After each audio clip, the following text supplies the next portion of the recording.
Hello, everyone. Welcome to Everything Arsenal, and welcome to another live stream. It's been a bit long since I had Cozy on for a live stream, just a discussion about Arsenal. It's been a good 2 months for us since we last talked to Cozy. It's been a good 2 months so far for us. What a tough start to the season we had, but we've managed to pick it up. So, speaking of picking it up, we will be discussing Mikel Arteta. Has Mikel Arteta turned things around now that he's gone 9 games unbeaten? Ramsdale, have you guys changed your mind on Ramsdale? We did a lot of shows with Cozy over the summer talking about Ramsdale, and most of you are not happy at all. Has he changed your mind? I've also put a poll on YouTube asking if Mikel Arteta turned things around. Do you feel like he has, or do you feel not yet? Let me know. So any comments you have about yesterday's game, make sure to let us know in the comment section. If you're watching on Facebook, make sure to like and make sure to follow the page. If you're watching on YouTube, make sure to subscribe and to like as well. Cozy, how are you, man? Yeah, I'm absolutely fine, bro. I'm absolutely fine. I'm flying. I'm a member of the top 6, top 7, in the league. What else could go wrong? I'm absolutely happy, man. Happy.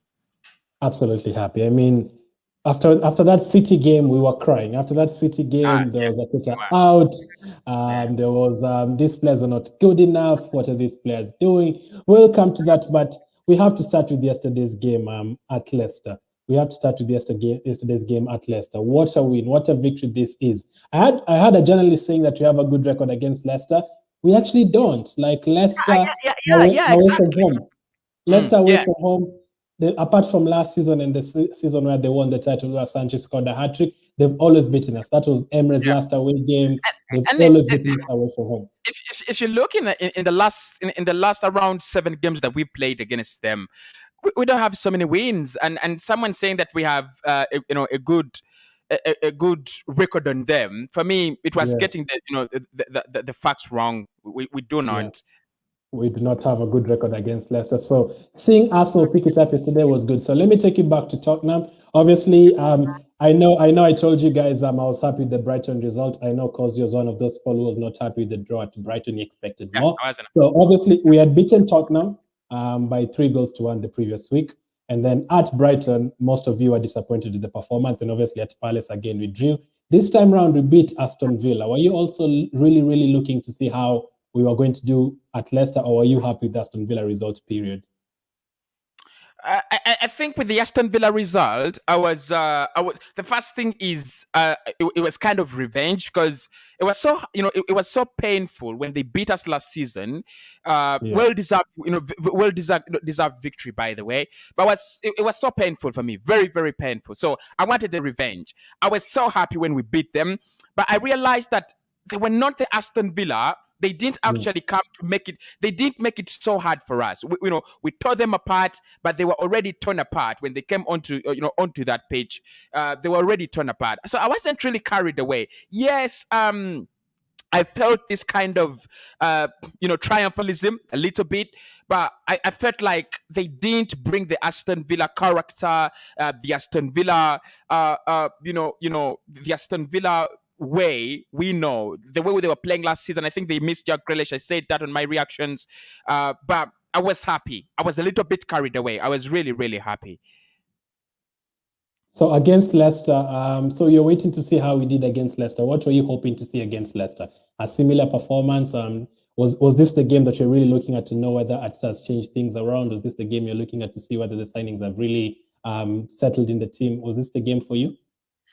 Yes, for me, absolutely, because that makes it 7. That would make it 7 games without a loss. But if you look at the rest of the 6 fixtures that we played, Tottenham, not good enough. Definitely not good enough against any side. By the time we beat them, they had already been beaten by Crystal Palace 3-0. So for me, I think it was more of Tottenham's weakness. Norwich City are yet to win a game this season. So again, it was that. Burnley, by that time, they had not yet won a game. They were still struggling, for their first, win of the season. I think we did well against Burnley because they're a little bit tricky. But again, it was more of them not being good enough.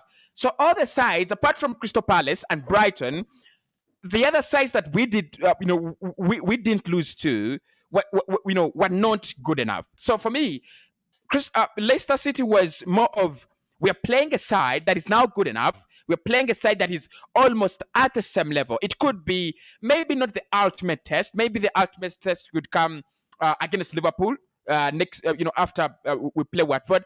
But it was a real test, right? It was, it was an assignment that you pass it, and it was, for me, it was a real test for appraisal. It was an appraisal test, and you know what? We did it well because they had beaten Brentford. Brentford are very stubborn. They beat us, and they picked up 1 point. I think 1 point against Liverpool. They've been so stubborn. I expected Brentford to get 3 points out of that game, or even a point. They beat Brentford. They humiliated Manchester United at the King Power Stadium, 4-2. I was scared. And when I did my predicted lineup and preview, I said, this is Mikel Arteta's real test. Now you're playing Brendan Rodgers. You're playing a side that has the quality, the likes of Samari, Tillemans, Madsen, Vade, Kelechi Iheanacho, Patson Daka. Their forward line is strong enough to test our defense, because I think the strongest part of our game this season is proving to be our defense. They look so good with a new looking good goalkeeper. So it was more like, can we keep out Vade, Madison, Tillemans, and Daka, and Kelechi Iheanacho, which we did very, very well, thanks to Ramsdale and thanks to Ben White and his defense and the defense. And obviously, I don't feel like we overpowered their midfield, but our midfield hang on. It's just one of those games where you just to have, we just have to hang on, right? For 40 minutes, for 30 minutes, hang on, and probably move away with a win. We did that brilliantly well as well. And then the attack. I mean, the goals we did score. One was is a header from a corner. I've seen that we have scored more goals than any other Premier League side from corners, apart from Liverpool, which is also good. But that goal from Smith Rowe is a built goal. I mean, it's a created goal. It's not from a free kick. It's not from a corner. It is an open play goal. So I think, I don't know whether Mikel is telling these boys whatever we are saying, but if he's doing that, if whatever we are saying is cautious of the manager, of the coaches, there is improvement. There is a lot of improvement. For sure. So I'll ask you again, what's your prediction for the game before? What's the prediction for the Leicester game? It was 2-2. My prediction was 2-2. I thought it would drain goals, but I put into consideration Leicester City's bad start to the season. And it's like, they did, because they have not started well in the past 2 seasons. I think they've been better. Hanging on to top 3 until they lose it, on the last minute. So I thought maybe they could, they could score twice, and then Arsenal probably get 2 goals, and it ends in a 2-2. Yeah, I totally agree. I was actually going for a 2-1. I thought it was going to be 1-1 for a long time, and then maybe get a second goal later on.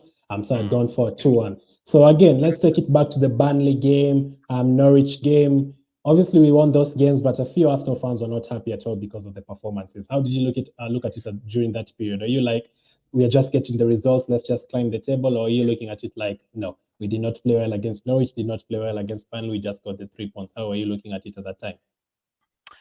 At first, what I thought was, how do we get out of the last 5? That's the first thing. So I was looking for anything like a win. Anything like a win. And that's the time when most of our most of our signings, actually, that is when Mikel just integrated all his new signings into the first 11. Around 5 of them, 6 of them at some point. And I was not even really much, I was not caring that we beaten Norwich, because we should have beaten Norwich 3 goals. I think we beat them 1-0, and the next weekend, Watford beat them 3. Was it? The next weekend, Watford beat them 3. So I was not caring. I wanted to get out of the last 5, and yes, we did. But I did take a look I did take notice that we played poorly in those games, and the reason was really explainable. A bunch of new players that do not know each other. Communication is still a problem. The rhythm is not there. The starting 11 is just being put together. So it was never gonna act out like magic, right? So I was really, really grateful for the 3 points against Burnley, the 3 points against Norwich, and the 3 points against Tottenham Hotspur. I was really, really, really grateful because this is a team that is struggling, right? That is struggling, and then trying to turn things around. Anything that they get positively, you've got to be, you've got to back them. You've got to be on their side, and I think, I really can't say we deserved a win against Burnley, but I think we deserved those 3 points as the fans. We did deserve the points. Okay, so we'll come to your point about the corners, but that's the second point. The first point is the way we are starting games recently. Against Crystal Palace, the first 10 minutes were really good. Aubameyang scored, and obviously we dropped off for the rest of the game until the 90th minute. Up against Aston Villa as well, we started so quickly. We scored. We missed a couple of chances until obviously Thomas Partey opened the scoring. Tottenham, we did the same thing in the first half, but those were home games. Brighton, Leeds as well in the Carabao Cup started well. All these games were at home, most of them. So at Leicester City, did not expect us to start that well. At the first 50 seconds, they almost scored an own goal. So how important is that, Kosi, for you, like starting games very, very quickly? Is that important to you, or are you just like, as long as we just dominate the entire game? No. I believe we have got the quality to play on the front foot against at least 10 of the other 19 teams in the Premier League. The only teams that we can't play front foot against is Liverpool, Chelsea, City. I'd say those are the only teams. Probably they are the only teams, right? So the other teams, we can play. We can start at a high tempo. We can play on the front foot, and it's not anything. It really means a lot when we start games like that. For me, one of the things that I really hated Mikel Arteta for was throwing players out there, and then you start playing football like there is no intention, like it's already gone. Try to show some spirit, try to show some heart, try to show that you care, try to show that there is something you want to accomplish, try to show that there is something that you want to do, as a team, as a manager. What are you teaching these players? And you remember we've had these conversations, Glenn, where we've said, what do they want to do? What does he want to do with this batch of players? And now you can see what he wants to do. Every first half, in the first 10 minutes, in the first 15 minutes, Arsenal is pressing hard. When we lose the ball in the first 15 minutes of the game, we win it back, cautiously or even uncautiously. That is what I was talking about. When we have the ball, we will get into the final third of the opponent cautiously or uncautiously. And now, for me, the blueprint of Mikel Arteta is absolutely very, very clear. Start at the front foot, but do not exploit. Do not expose yourself defensive-wise. I think that is one of his basic messages. He doesn't want to be exposed defensive-wise. He's always going to be neat defensively. Now, he has a very good goalkeeper. He has a good back four. He's safe. Now, what he's doing is that I want to start games at the front on a front foot. I want to start games on a high note and probably keep them on a high note. We still have problems with keeping them on a high note. You saw against Brighton, we died off. Palace, we died off. Even again in the second half against Leicester City, until the 70th minute,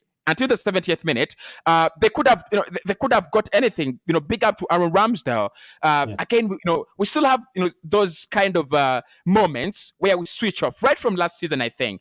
But it's different. It's different, Glenn, and I think it's a good style. I've seen Liverpool do it. I've seen City do it. I've seen Chelsea do it. It helps a lot. It can help you kill games before your opponent, your opponent, opens their eyes. I mean, if by every 20 minutes Arsenal scored twice in a game, that game is in the Premier League. It is not over, but with our defensive, courage, it is as good as it's as good as done. And I'm absolutely grateful for that. I think it's a nice strategy. Start on the front foot. Don't wait for some minutes and then develop in the game. It doesn't help. Start on the front foot. Score one, probably concede one. Put life in the game from minute one. I'm a part of that school of thought. I'm really part of that school of thought. Okay, so I've seen your comments, Jimmy, Bangura, Shafiq, Bagambe, Cookie as well. We'll come to the comments a bit later on after we finish the review for the game. So another thing you've mentioned is the corners. Now, during the preseason, when we played against Hibernian, when we played against Rangers, Watford, all those teams actually scored against us from set pieces, and that was a really, really worrying thing right before the season. We did bring in a new set piece coach, and recently it's looking really good. We are scoring from set pieces. We are defending the set pieces very well. Against Crystal Palace, we scored, okay, it was not directly from the corner, but we took a corner, it was cleared, and then we put it back in, and then Lacazette equalized later on. Against Leeds, Chambers, within a couple of seconds of coming on, we scored from the set piece.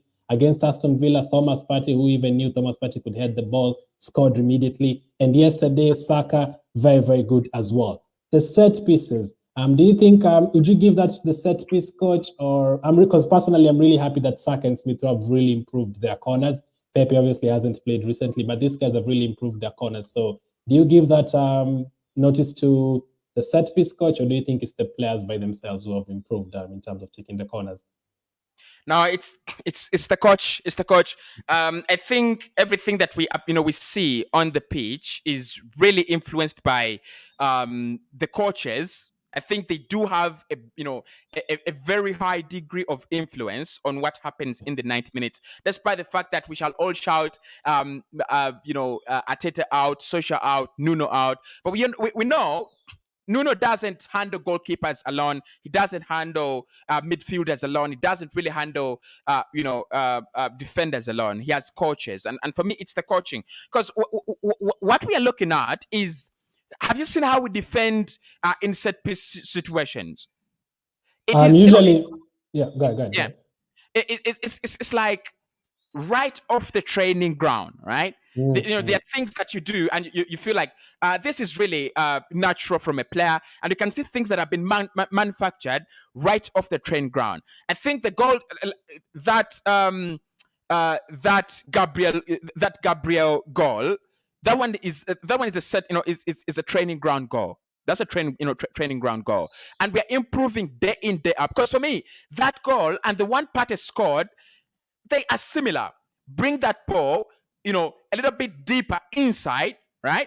A little bit deeper, because both goals, if you look at how the ball is brought in, how the ball is bent in, it's deeper, it's inside, right?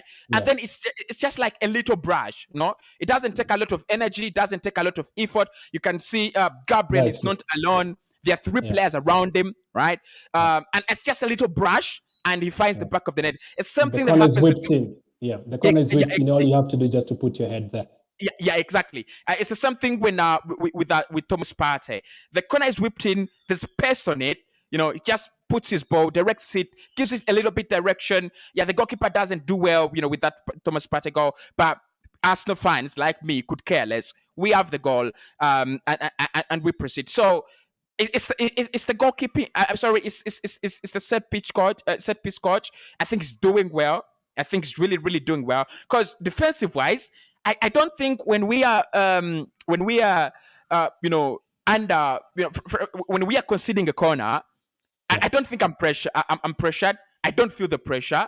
I just feel like in some way or another, we're gonna clear this ball, right? And now we've started scoring more goals from set piece situations. Now you've seen Gabriel score one. You've seen the one from Alexander Lacazette. Again, it's a set piece situation. You've seen the one from Thomas Partey. You've seen the one from Chambers. Yeah. It's the coach for me. It's the coach, because these players were not doing this, before Chambers, as the player. Gabriel, maybe the only player who's been scoring headers from dead ball situations has been Gabriel. Last season against Fulham, in the Europa League again, did score one, brilliant one. I think he scored around 3 last season, 3 headers, if I'm not mistaken. And this season is already on the score sheet. Yeah, he scored one so against I think Wolves as well. Yeah, exactly. Scored one against Wolves, but I think it's the coach. We've got to give him the credit. He's doing a great job.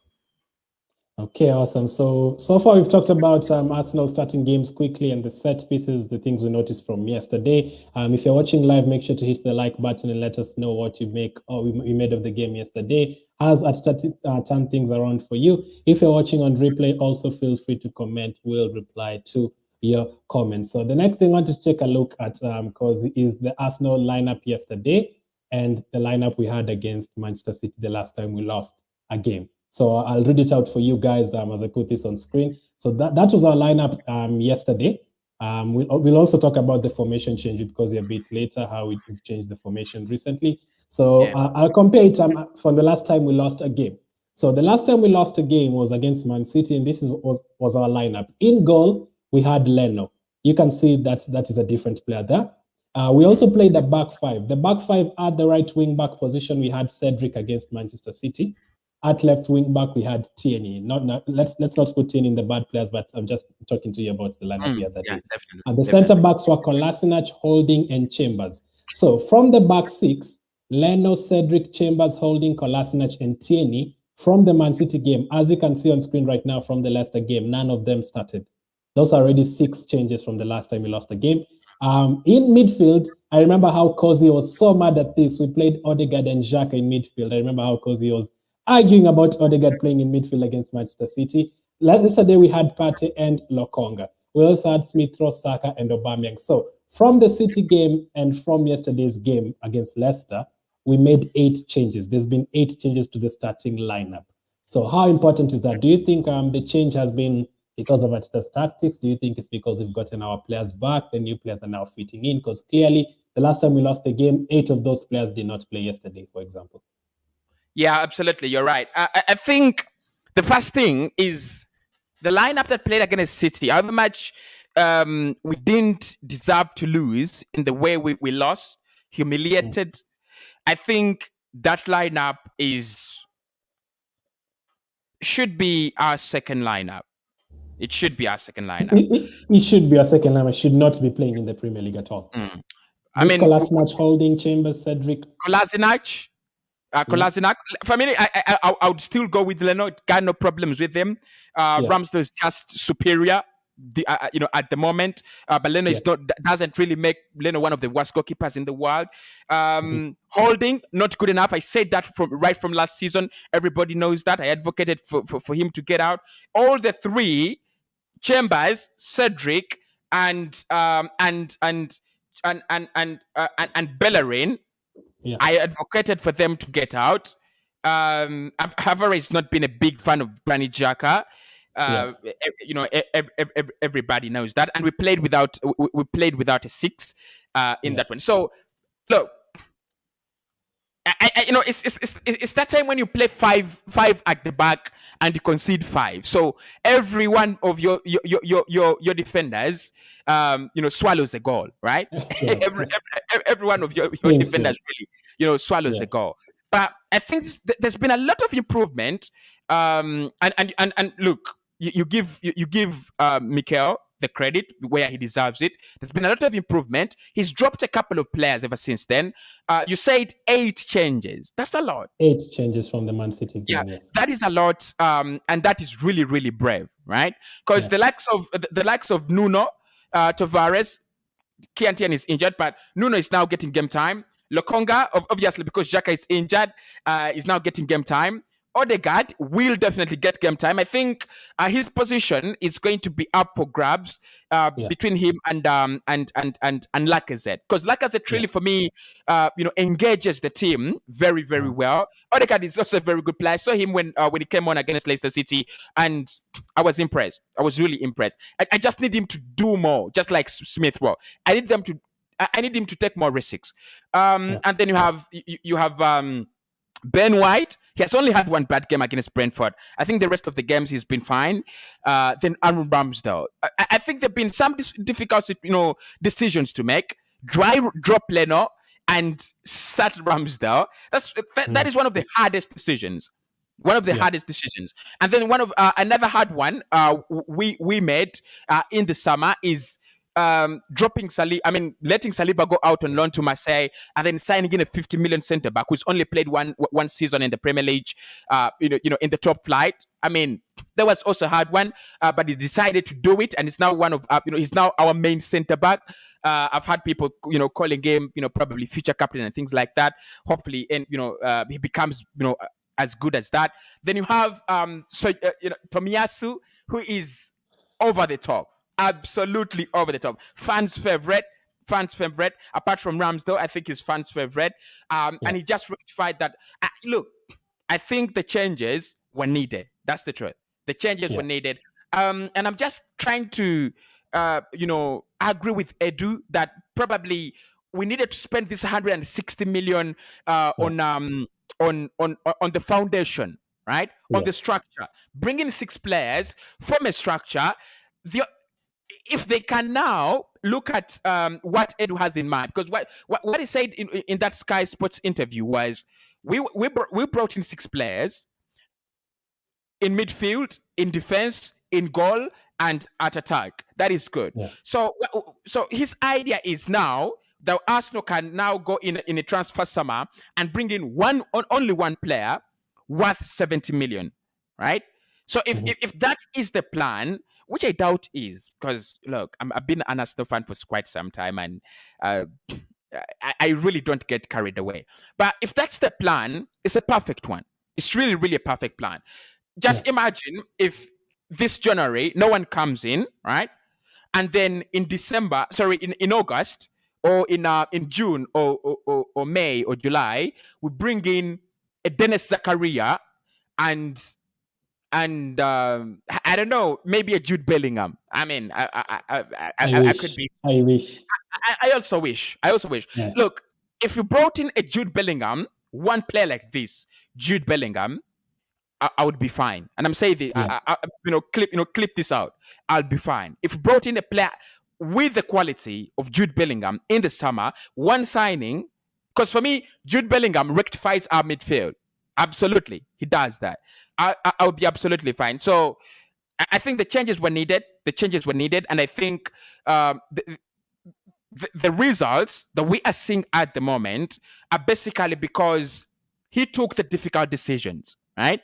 He stopped playing Pepe. Can you believe it? He just stopped playing Pepe, and Smith Rowe goes to the left, Saka to the right.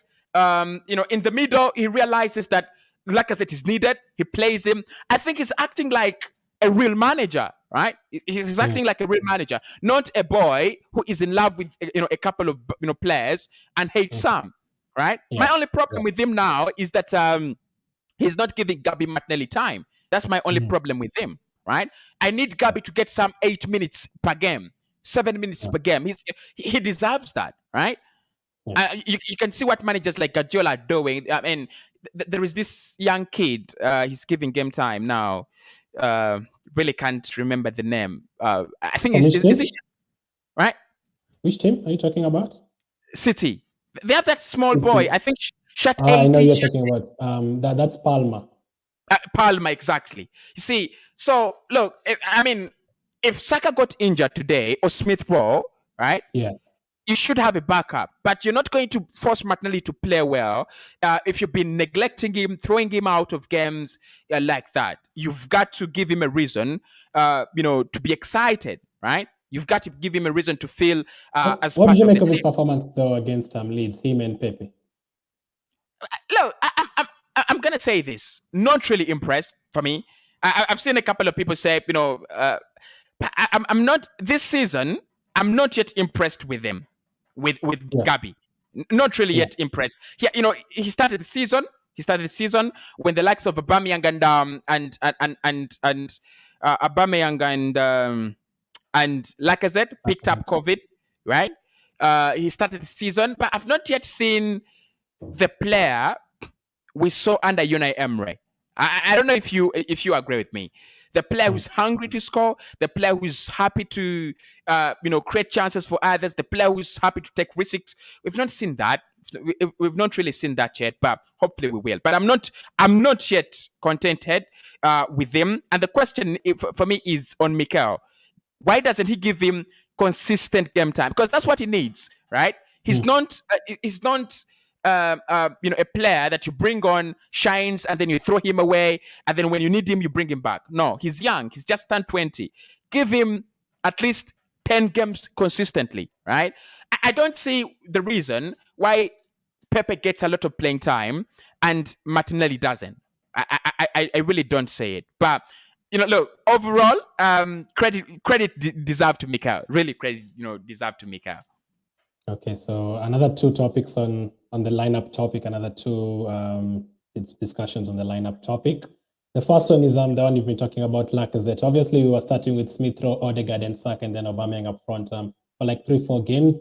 And then Lacazette obviously came on against Crystal Palace and changed the game for us, and he scored in that game as well. So after that game, are you one of those people who are like, we need to start Lacazette next game, or are you happy with keeping Smith Rowe, Odegaard, and Saka?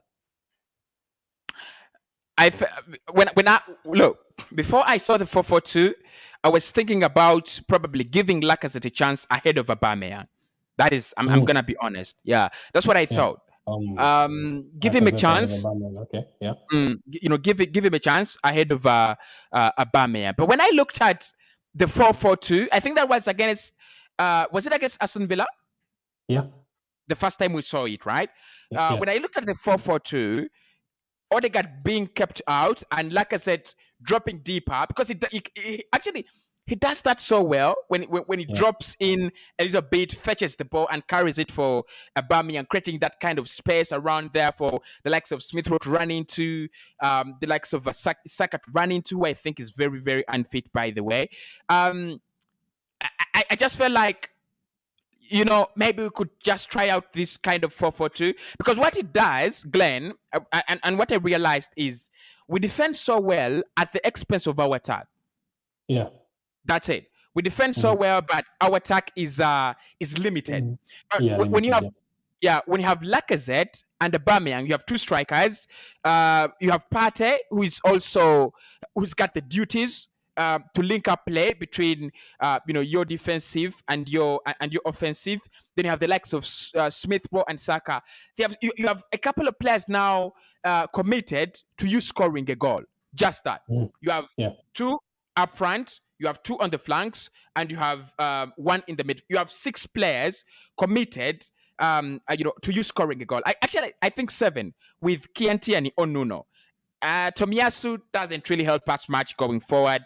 I think it's one way we can help him improve. Encourage him to come forward further.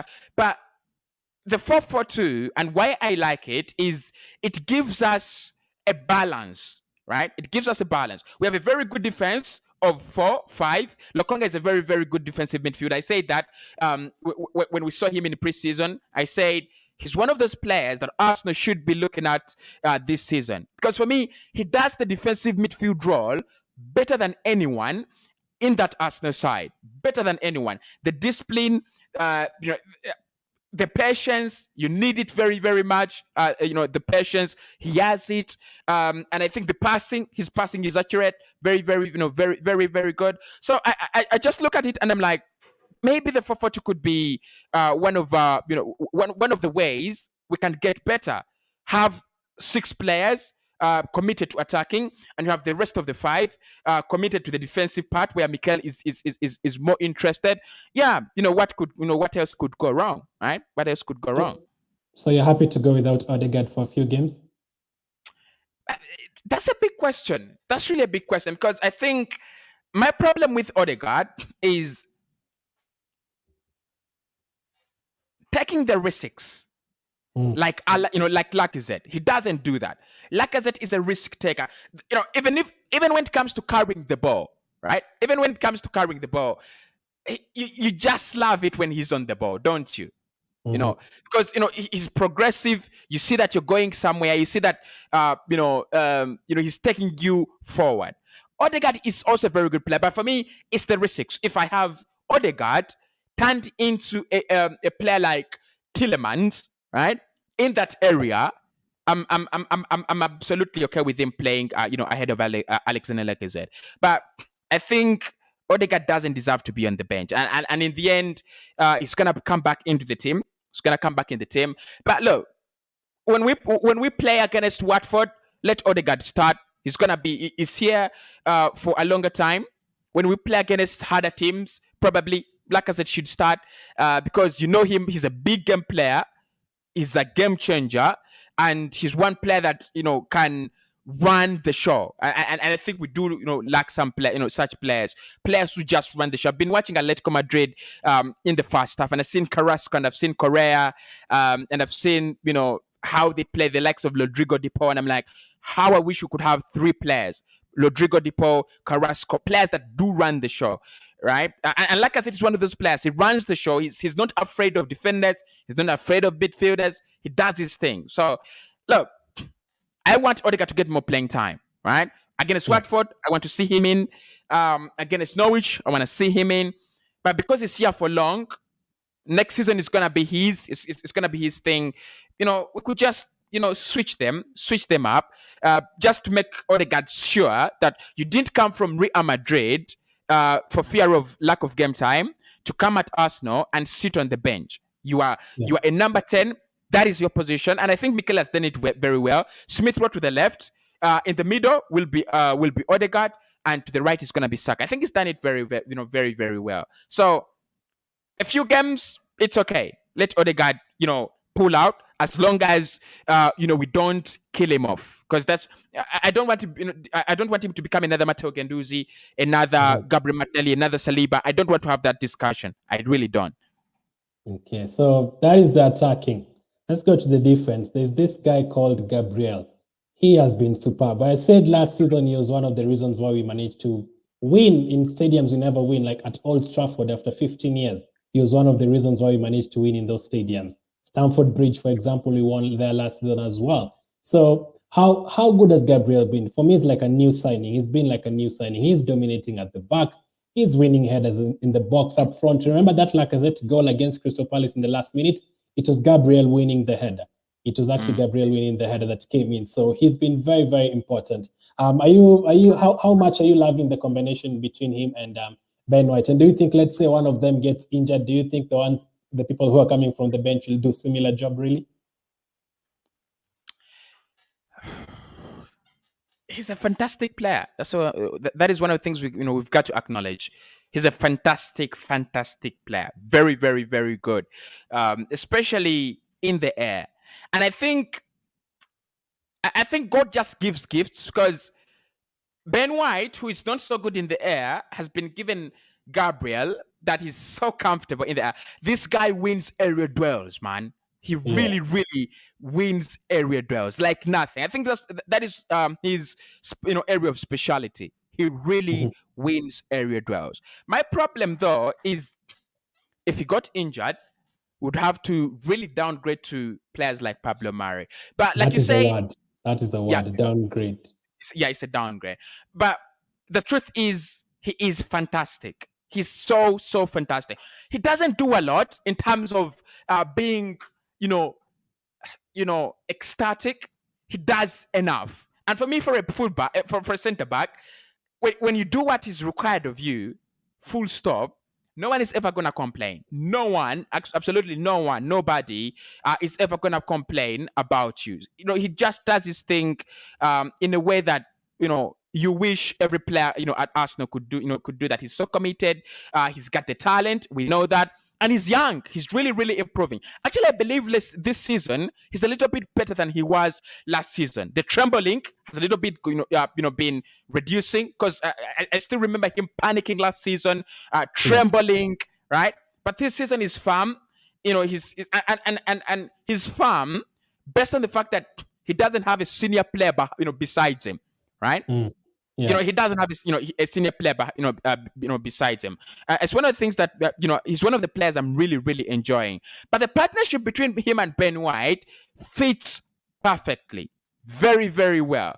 I thought at first I was scared. I thought of two ball-playing centre backs playing together. So Ben White travels, and then Gabriel travels, and then we are caught, we are caught, on the break, trying to play a high line. I was really scared. But when we played against Leicester City, I barely saw Ben White going extravagant with the ball. I barely saw Gabriel going, extravagant with the ball. And I was like, maybe these guys are just meant to play together. I can't really get carried away. I really can't get carried away because it's just 9 games. Seeing them to play together. Not really 9 games. I think around 6 games. Seeing them play together. But they fit in so well. They really, really fit in so well. Ben White he just has this kind of confidence. The body, he uses his body very well, especially with ground duels. And then I have a player who is so good in the air. Gabriel talks a lot, organizes the defense a lot. I just feel like 27 million from Lille. Look, they won the league without him, so I really can't say. We should give them some more money. I mean. They should send us some, their PayPal details. They should send us their PayPal details. I'll tell you another player we should be sending more money to. Aaron Ramsdale. Yes, he's not worth 30 million, but that is not because he's not worth he's worth 10 million. That is because he's worth 17 million. What have you made of Ramsdale? Because he's been fantastic, starting to become the favorite player at Arsenal. I still remember when in the summer, the debate was, is it Ramsdale? Is it Onana? You still remember, bro? Yeah, I remember Onana from Ajax, yeah. And personally, I still remember this. I picked Onana. 25 years of age. I said it. I remember myself saying 25 years of age. A goalkeeper that's going to cost less than 5 million. A really brilliant goalkeeper. There's no reason that's why you choose Ramsdale. And actually, when we were selecting in pecking order, Ramsdale was the last option. Actually, I said Onana. I said Onana, David Raya, Brentford, and then I said, was it Sam Johnston, West Brom? Yeah. And then Ramsdale came last, right? Ramsdale. I didn't care, and the reason that's why I brought him last was his price tag. I thought he was really, really overrated, right? And the price was, he was really, really overpriced. Look, his English and everything like that, so the price, went up. But what a way to tell many fans that didn't believe in you that I'm this good. What a way, right? That is the right picture. Just look. Did you see Vardy's reaction before the save? Vardy is celebrating, right? Brendan Rodgers feels it is inside. It's gone in. Yeah. They were celebrating already. Yeah, they were celebrating. And that is really a strong hand. That is a really, really strong hand. I think Leno should be afraid for himself, because one of the strongest points of Leno as a goalkeeper are the reflexes, his reflexes. He goes up in the air and makes those acrobatic saves, and I'm like, wow, that's good. But if Ramsdale keeps on doing that, because his positioning in that goal, in that particular instance, is not the best. He has to travel around 3 or 4 footsteps, to jump, right? And he gets it out. And that's not the only save he made in that game. It's not the only save. I think 8 saves. Yeah, right? He made 8 saves, and that is the most he has made in his Premier League career. Yes. The most. 8 saves. There is one against Harvey Barnes, right? Harvey Barnes. Lokman. Yeah. Look, guys, the truth is, Ramsdale, if he keeps that up, he's going to become a super goalkeeper. If he keeps that up, he's going to become a super goalkeeper. I think what he's done, and I remember when we were talking about Jack Grealish, I said Grealish is one of those players that can that help you and the team raise your performance. I think Ramsdale has that effect, right? When we concede a corner, when we make a clearance, when he makes a save, he celebrates. He celebrates with his teammates. I love that. You understand? He just keeps the spirits of the team really, really high. At first, I didn't. Look, at first, I thought, it really doesn't mean anything. Celebrating a corner, celebrating, a save, but he just keeps the spirits of his players, of the players around him, high, right? And It's his almost like a concentration. leader. Yeah, he's almost like a leader. Actually, I was listening to the Aston Villa game, and the commentator said Ramsdale is such a goalkeeper. Is such a player that even if he makes a mistake, he'll blame it on someone else. So he doesn't want to make mistakes. And you can see he's always focused. He's always attentive. He's always talking. He's always communicating with his defense. I think that's one of the things Leno doesn't have: communication, right? Communication. It's a good goalkeeper. Leno does not communicate. Yeah, it really doesn't communicate. But Ramsdale, he's always part of the team. He's a good goalkeeper. Good team player. Okay, let's go to the last two topics. Let us know what you think about Ramsdale. Has he proved you wrong? Leicester and Tottenham. Obviously, we beat Tottenham 3-1 and we beat Leicester 2-0. Which of the results was bigger for you?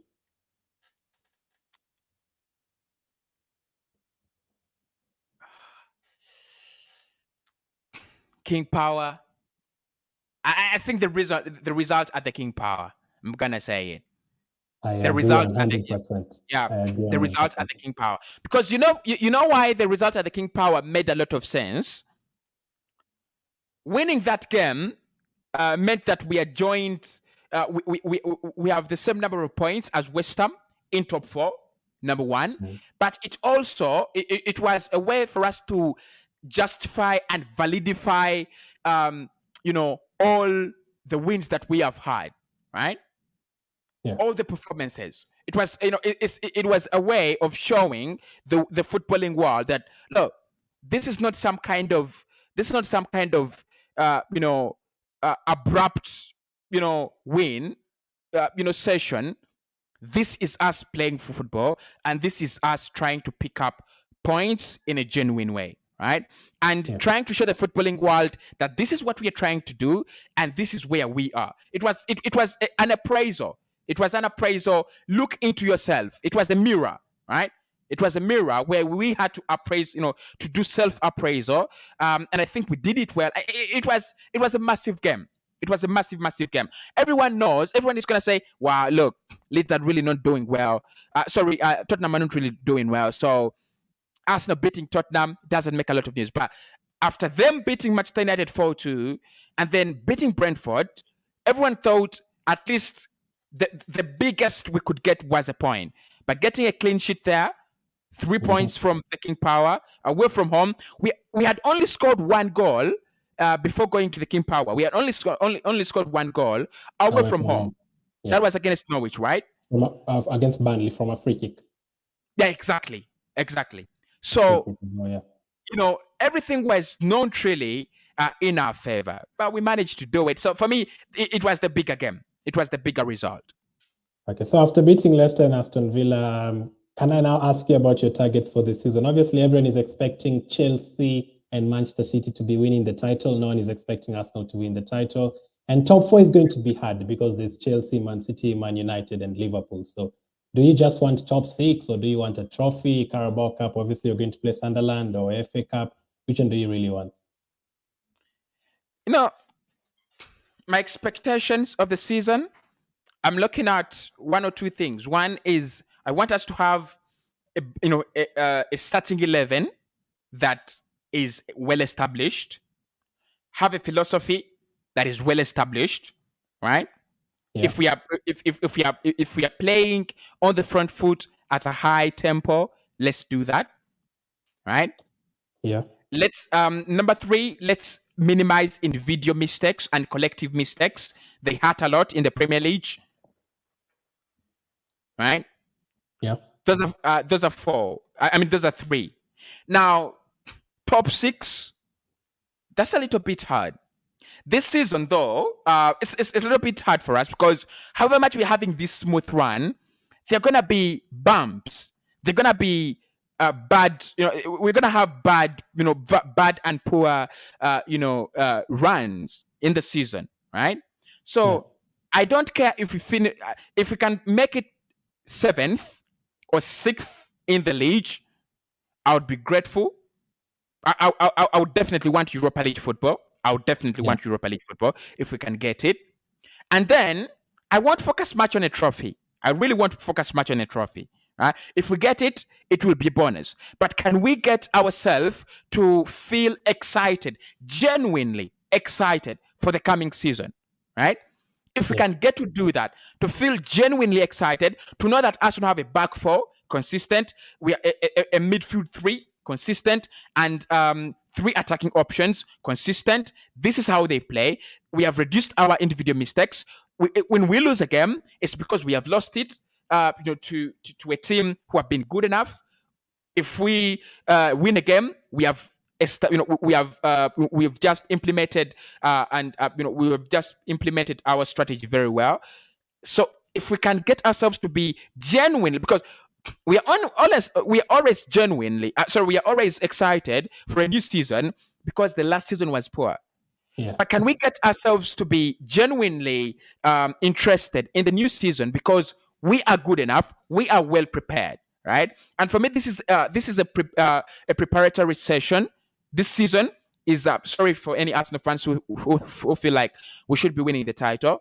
For me, this is a preparatory session where Arsenal and Spurs and whoever is not good enough needs to sit back, prepare for the next season. If we can do that, if we can get ourselves ready for the next season genuinely, it would be more than enough. But don't finish below 8th again.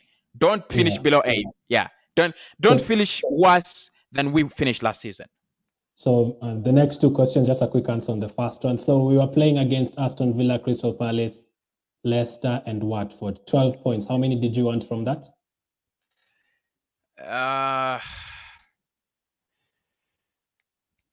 Leicester, I thought would get a point. Right? Yeah. Yeah, Leicester, I thought it was a point.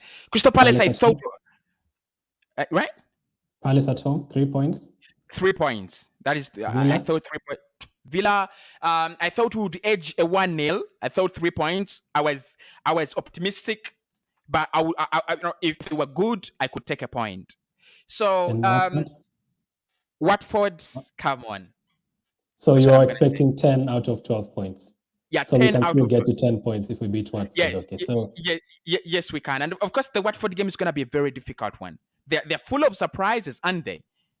Yeah, they have very quick attackers, Sarr, Dennis, King. So the next question is going to be about the next 4 fixtures. Let's go to the comments now. Cookie says, Cookie has already arranged the results until December. 3-0 win against Watford, 1-1 with Liverpool. It's going to be hard to draw with Liverpool. 3-0 against Newcastle, another win against United, Everton, Southampton, West Ham, Leeds, Norwich. That will take us to like 4 months unbeaten. And that's if you go through all those games unbeaten, then you should definitely need to get the top 4. But Watford, Liverpool, Newcastle, United. How many points do you want from that? Those 12 points. Watford, Liverpool, Newcastle, United. Watford 3 points. Watford 3 points. Liverpool, no point. But would you be happy with a good performance at Liverpool? Yeah. I just want character. I just want character. Even if we lose 3-0, I'm okay. I want character. Newcastle, 3 points. They're struggling. It could be our last time to beat them before they inject the money. And United? United a point. United a point. So you'd be happy with 3, 6, 7 points out of 12. Okay. That's interesting. Bagambe says we need another striker. Obviously, I think we need another striker. Do you think Lacazette and Aubameyang have been that bad this season? Aubameyang is back. Aubameyang is back. He's playing with a smile. He's running a lot. He's pressing. He's himself. Probably if he can get to score more goals now. But I just feel like he's back. The player that, the attitude is gone. The poor attitude. He's a little bit more engaged and involved. Yeah, I think he's part of the team, playing as part of the team. A new striker. We need to shoot the messenger after shooting the person who wrote the message. So before you shoot Lacazette and Aubameyang, who are just mere messengers, the creativity needs to be dealt with first, right? January probably getting someone to do a better job when Partey goes, bringing someone to deal with creativity, or in the summer. So creativity. Probably look at a new striker in the summer. Okay. Obviously, Lacazette is leaving as well. Shafiq says Arteta should prove on the Liverpool game. I guess it will be a good filter of our weaknesses and strengths. Are you looking at that game as a? Are you looking at that game that much like this will be decisive for us? No. Even if we concede 10-0, it doesn't mean anything. For me, I'm really looking at. I want to see a performance. Obviously, we've had some hard times at Anfield. Someone reminded me the other day we went to Liverpool. They were playing their third team and they still beat us at penalties, the Carabao Cup. That's how bad our form has been at Liverpool. So I just want to see a performance in that game. Don't just go there and Mustafi and Torreira are tripping over each other. Koscielny is giving away the balls. Don't do that. So I just want to see a performance. But I don't think, even if we lose 3-0 as Jose said. But it's a test. It's a test. It's a test. It's a test. Yeah. Yeah, it's a test, but a test that really doesn't mean that if you fail, you're disqualified for the next round. No. Yeah. Don't say Arteta out because we lost to Liverpool. Yeah, exactly. Liverpool will beat every single team this season. They are the favorites are one of the favorites for the title. So, Jimmy says, "I am Jimmy watching from Sierra Leone. I was so impressed yesterday. We are Gunners for real and will forever be. It's been a good 9 games. Let's hope we can carry on. Just like the next comment is said." Bangura says, "Hope things continue like how it's moving at the moment." Absolutely. Exodus says, "Keep up the good work. We are gradually getting back to the Arsenal we are known for. Let's hope so." Justice says, Palmer, regarding Cause's question. Sam says, "Keep it up." And Hannington, I don't need Odegaard anymore. Again, he's too slow. Are you cutting him off completely like that, Cozy?